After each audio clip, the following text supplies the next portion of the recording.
Jump in and we'll start with that. So, resumes. What are they? Well, they are kind of your marketing document. They are a marketing page for you. And so, who am I? My name is Kurt Schmidt. I'm the president at Foundry. You can check us out at foundrymakes.com. And we are a custom software design and development agency in Minnesota. And so for the last 20 years, I've been hiring people. I've been a hiring manager. I've been a recruiter. I've been in sales. I've been a developer. I've been a designer. I've played a lot of different roles here. Oh, okay. Some people are saying they can't hear me. Let's just make sure that my microphone is on. No sound. Okay, let's try this. Okay, how's everybody hearing me now? Maybe a little different. No audio. Huh, that's too bad. Don't know why. Let me double check my settings. This is sad. So sad. No audio. No audio. Let's try this now.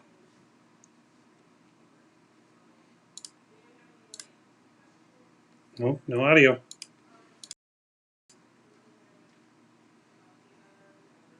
Okay.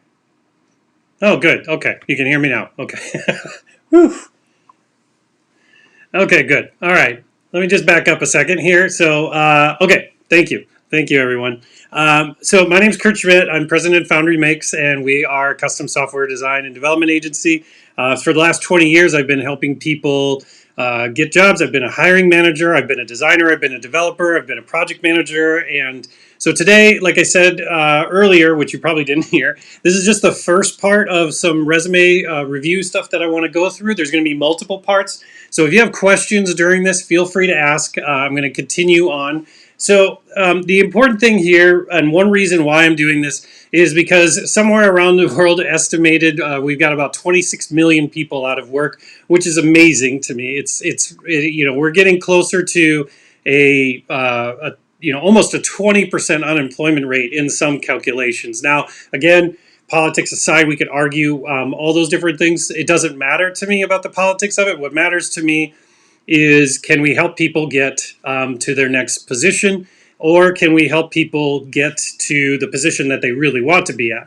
So today we're going to go through some basics around the resumes. I'm starting with just a first initial thing. So let's talk about resume best practices, okay? Pretty simple stuff. I'm not going to go into too much crazy stuff. Hey, how you doing? And I just want you to feel free to ask questions as we go through this, okay? Resumes are important because they are your marketing document. They are the thing that markets you to the recruiter or to the hiring manager. They're the things that but again, in terms of a marketing document, it can't be like a marketing document. It has to be about the accomplishments you've had.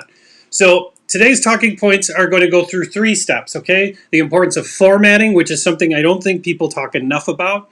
Why you need multiple resumes, why you need more than just one, and how to write about experience. I'm going to share with you a formula that has worked for me and worked for a lot of people. It's not anything crazy secret, but it's a great formula to follow as you're writing about your experience. In future videos, I'm going to get more in depth about how to talk about your experience and your profile and your summary, and then eventually LinkedIn and all those things. So let's dive right in here. So resume formatting, more is more. So the first thing they're going to see is, as a hiring manager or recruiter, is the format of your resume. White space is super important to having a lot of white space inside of your document so it's easy to read. It looks like something I want to actually read. Using a font size of 11 or more, and I usually tend to choose a sans serif font. It seems to be easier to read, especially when I'm reading things like bullet points or short sentences versus a serif font. Now, again, that's more of a personal choice, but you're watching my video, so my personal choice. And one other thing I want to talk about is graphics, especially in the design field. When we're hiring UX designers or people who used to be graphic designers who have made the switch to UX design, or they've had somebody in their family that's maybe dressed up their resume a bit, then what I see is people start getting crazy with graphics and colors and things. I even see headshots. Now, I will tell you right off the bat, do not invite bias by including a headshot on your resume. Again, if you're applying for The Bachelor or something, or The Bachelorette, or some other show, a TV show, then yeah, sure, include your headshot. But if you're applying for, a director of product marketing, let's not induce potential unconscious bias or conscious bias by including your photo. The also thing that I see is people including things like multiple fonts and colors and things like that. If it's a really creative position, if you're going for that job at the art gallery, maybe But if you're working in tech or design, I would probably stick away from that. And again, like I said, we'll go through a couple examples here in a second of some resumes that I've scrubbed a bit to give you some idea of what I'm talking about. So let me jump over to one here real quick. Whoa, there's Mickey Mouse. Okay. So as you can see here, this one particularly, lot of great white space, but I'm going to talk through why this is actually not a super awesome resume when you look at it. It's certainly got plenty of bullet points, fantastic amount of bullet points, too many bullet points. Okay, so I switched my gear. Okay, so let's go back to the presentation here real quick.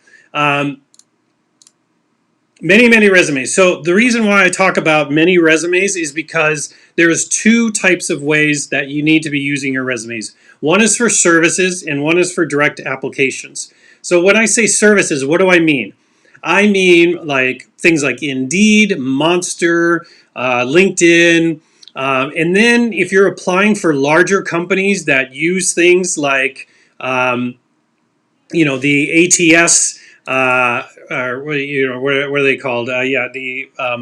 The services that scan resumes, right? So a larger company, like Facebook, General Mills, Nike, they're going to use these services that are going to scan in your resume and look for keywords and things like that. So we definitely want a resume that if we're applying for those positions where they are large organizations, where they have huge HR departments that are processing hundreds of applications a day, you're going to want something that is keyword rich, and we could talk about that in future episodes about what that looks like. But the thing that you want is something that also is for direct applications, where you can really speak to that directly to that hiring manager. So if you're looking for more of the small, medium-sized businesses that you want to work in, you're definitely going to want a second resume that you can edit and adjust for that specific job application. And what I mean by is doing your research, reading the company blogs, watching their videos, stalking them on social media. Use this information to tailor your resume to show how not only can you do that job, but you also can fit in their culture because you understand who they are. You really want to work with them. You really want that job. And by speaking directly to those people, it makes a huge difference about standing out when you're sitting there as a hiring manager and you're looking at these resumes that are keyword crazy. As a human, I don't really care as much about the keywords. What I care is the story you're telling me, the story of your career, where you're going, where you've been, and what do you want to do now. So let's talk about the next kind of phase here, and then we'll keep moving on. Moving on. That's it. Applicant tracking system. Thank you, Paul. So the formula for experience, and this one's a pretty simple one, and I've written it kind of like code here. But it should be skill or action verb followed by you accomplished what by doing what resulted in a number, percentage, or dollars. So we're going to say we led a team, by doing, by working with them in one-on-one. It resulted in that our retention went up 15% year over year. We want to have this sort of approach when we're writing about our experience about what did you do, how did you do it, what was accomplished, and then what was the impact or result that benefited the organization. That last line is really important. Anything that you put down about what you did do, I want to read about what that impact was. Now, of course, I get it. You're not going to have impact for every single little piece you did, but you need to try and dig those things out. Some ways that I've seen people get really successful with this is by going back over their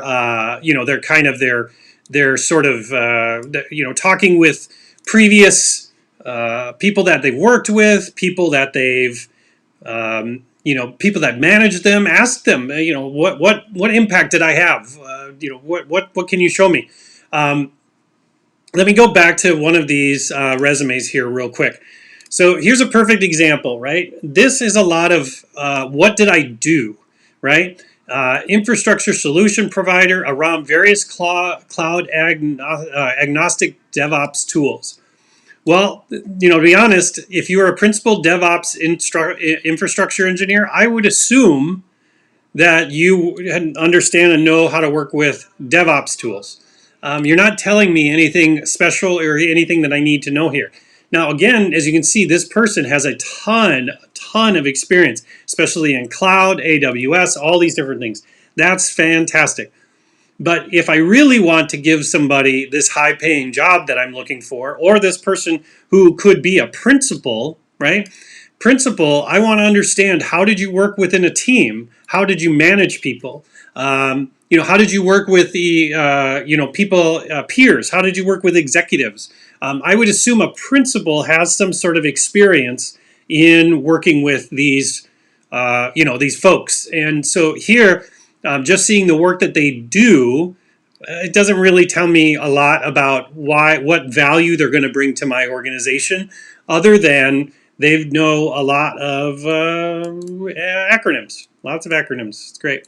It's fantastic. So that's an example of what not to do. Okay. Again, this person probably isn't going to have examples for every single one of their important job roles, but we want to definitely focus on that. So let me move over to one more here. So again here, there's a little bit more of information about, managed certification auditors, a team of 8 technicians, a team of 16 evaluators. This is great information. We want more of this stuff. Coordinated multiple new PQM program details, measurement specifications and tolerances. What did that result in? That coordination of that.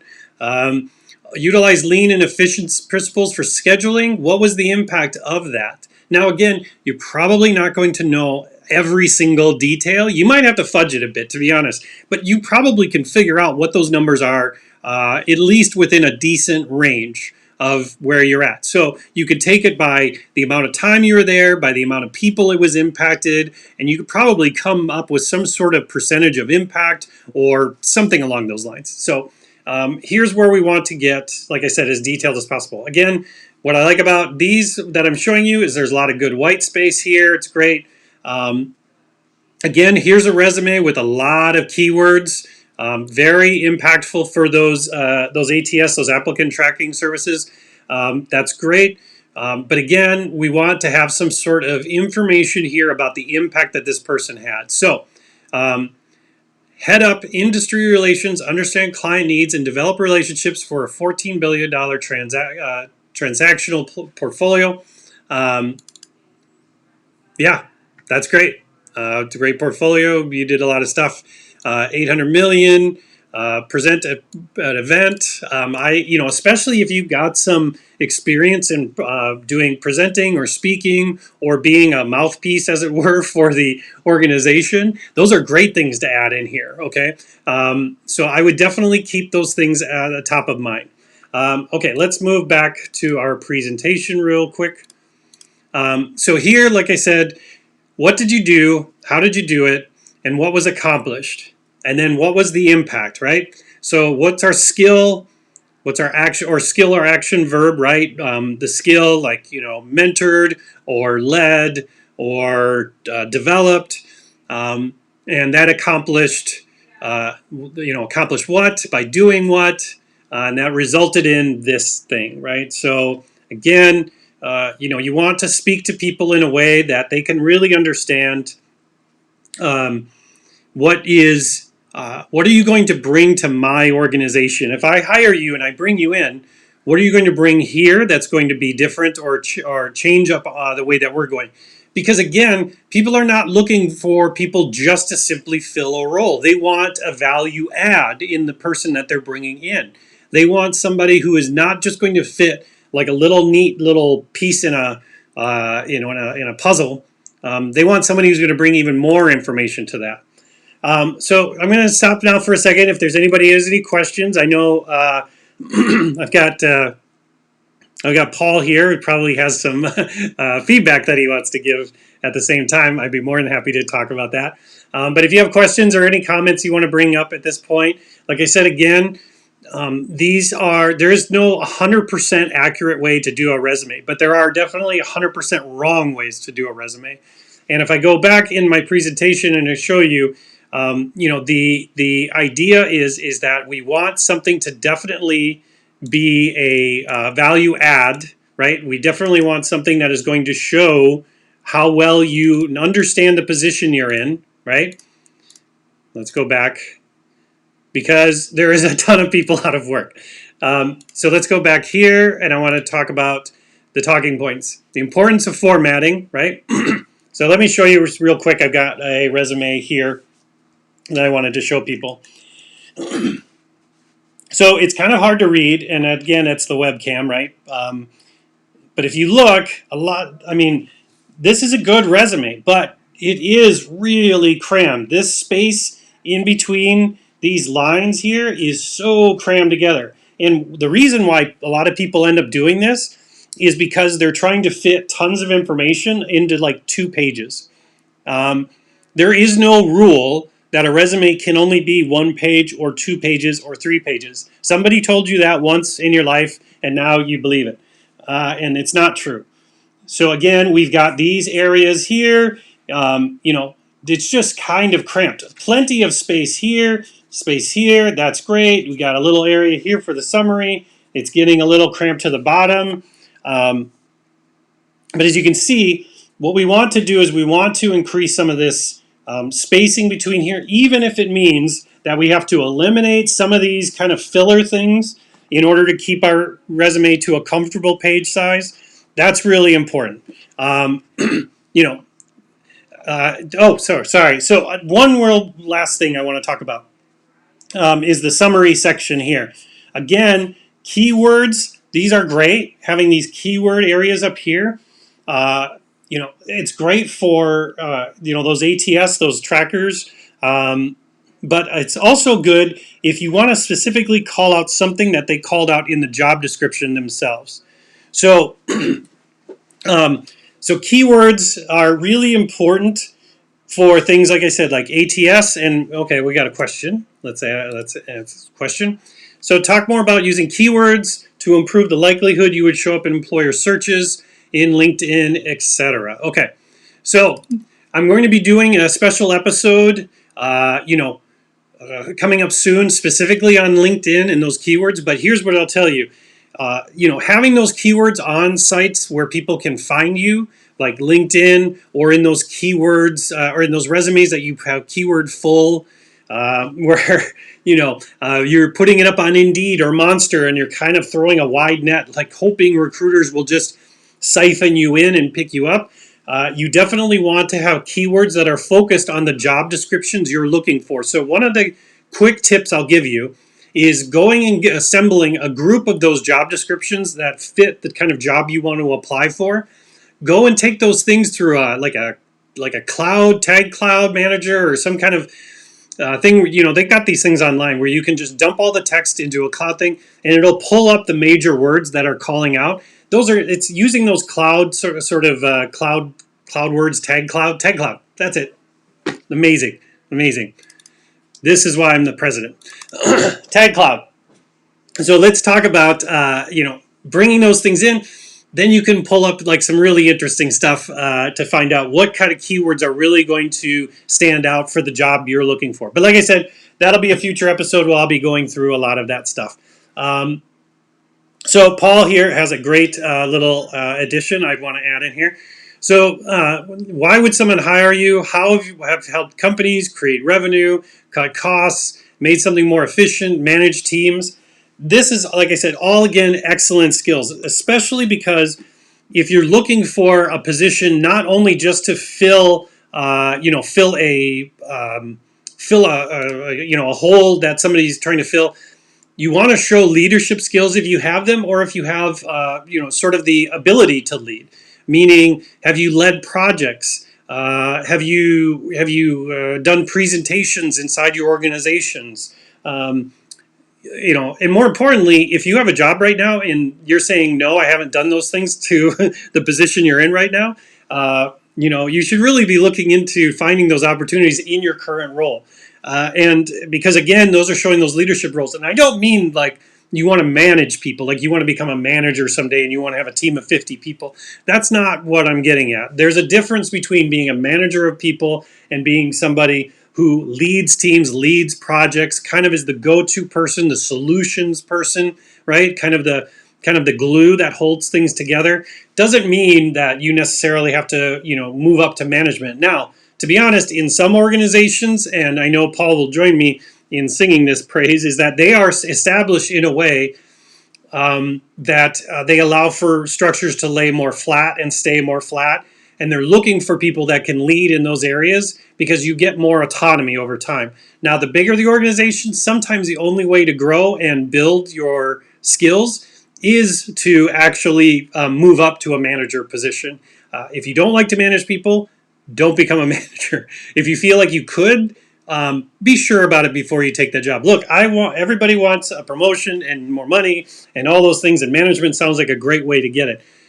You will hate yourself a few years later, and then you'll realize there's no going backwards in your organization, and so you'll have to leave and go find someplace else, and it'll show on your resume you were a manager, and now you're going back to wanting to be a lead, and you're going to have to tell them, you're going to have to tell them that that's not what well, I tried that and I didn't want, well, why did you take on that role? Well, because I wanted more money and more stuff. Nope.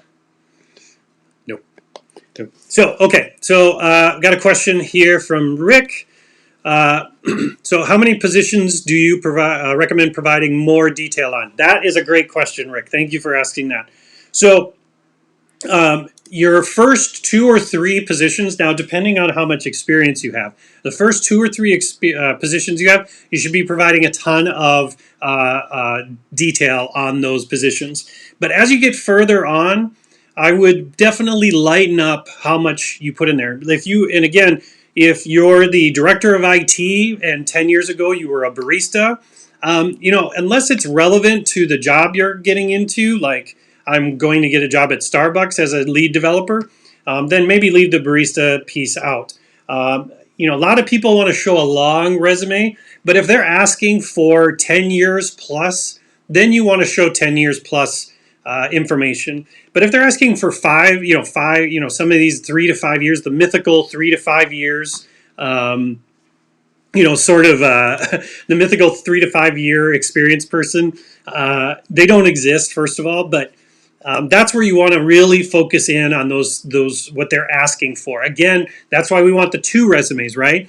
One is kind of filled out, and that's more like your LinkedIn profile. Your LinkedIn profile, you should put as much on there as possible because, again, you're creating more information, a more robust profile that's going to create easier searchability, easier to be found because you've got more information. You've just got a ton more. And so for those ATS or those places like Indeed or those other places that are scanning, again, more is better. But if you're applying directly for a job that's like, we're looking for a tech solutions engineer that has 5 to 8 years experience and you've got a 15-year history, unless they seem like a really old company and that would be of value, I would just keep it at the 5 to 8 years sort of cutoff for your job. And the last thing I want to go through about resumes that I think is super important, I didn't include in here, is including something, especially if this is a resume that you're applying directly with, is to include something about yourself, some hobbies. Do you belong to any volunteer organizations? The different things that create a more holistic viewpoint of who you are. Okay, so Paul's got an addition here, a question here. Okay, most recent roles. Sorry, yes, I do mean by the first 2 or 3 most recent roles should have the most robust information. And the further back you go, fewer information. Because again, that's just showing that you do have this long history, but I know that you're going to be a different person. You were a different person 5 years ago. And unless you got these incredible, I created $1 million worth of revenue 10 years ago for this company. And then 3 years from now, I created $10 million worth of revenue. But again, that goes back to that storytelling. So if it's telling a good story, sure, keep it in there. But if it is just you're checking boxes, don't bother. It really just is going to confuse and keep a hiring manager sort of searching through your resume. Oh, good question, Anthony. Okay, so I often hear from you about the mythical 3 to 5 years experience. What does that mean? Well, it's kind of a joke. I've seen hiring managers and recruiters, get stuck because their organization is saying, we want to find this mythical sort of person with 3 to 5 years experience. And what that means is they've got enough experience to be good at their job, but not too much that they're not super expensive and I could get them cheaper. Paul, would you agree with me on that one? But that's been my experience is people are like, yeah, we want somebody who's not going to screw up in our organization and cause a lot of chaos, somebody who's got a couple of years experience.